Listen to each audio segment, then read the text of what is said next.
इतना मिक्स कर लिया है। अब हम इसमें एक कच्चा अंडा वो भी ऐड कर देंगे। अब इसको फिर से अच्छी तरह हम मिक्स करेंगे।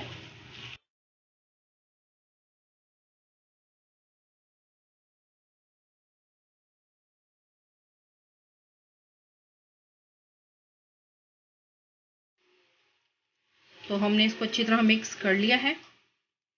अब हम इसको 20 मिनट्स के लिए फ्रिज में रख देंगे मैरिनेट होने के लिए। तो व्यूअर्स, ये 20 मिनट्स हो गया है। अब हमने इसको फ्रिज से निकाल लिया है। अब हम इसके जो है वो कबाब रेडी करेंगे।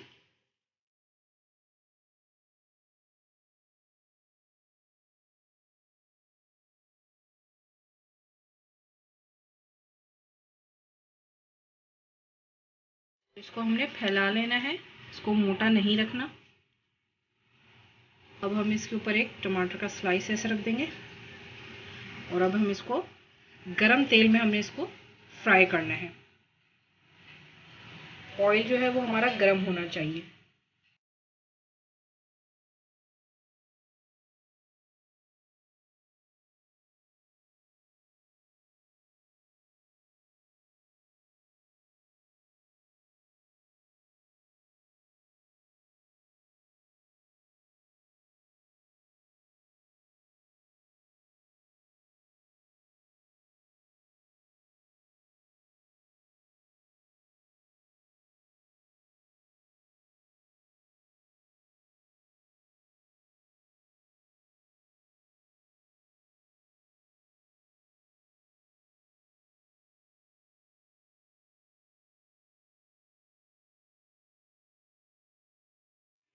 तो ये हमारा कबाब फ्राई हो चुका है।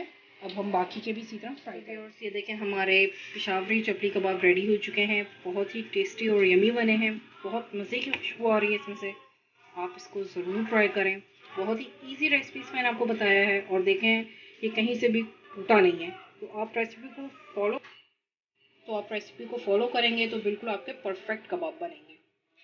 तो व्यूअर्स, आप इसको ज़रूर ट्राई करें और मुझे फीडबैक दें। और वीडियो पसंद आती है तो प्लीज़ एक लाइक भी करें। और अगर आप चैनल पर न्यू हैं तो सब्सक्राइब करना ना भूलें व्यूअर्स। तो व्यूअर्स, मिलते हैं हम नेक्स्ट वीडियो में नेक्स्ट रेसिपी के साथ। अल्लाह।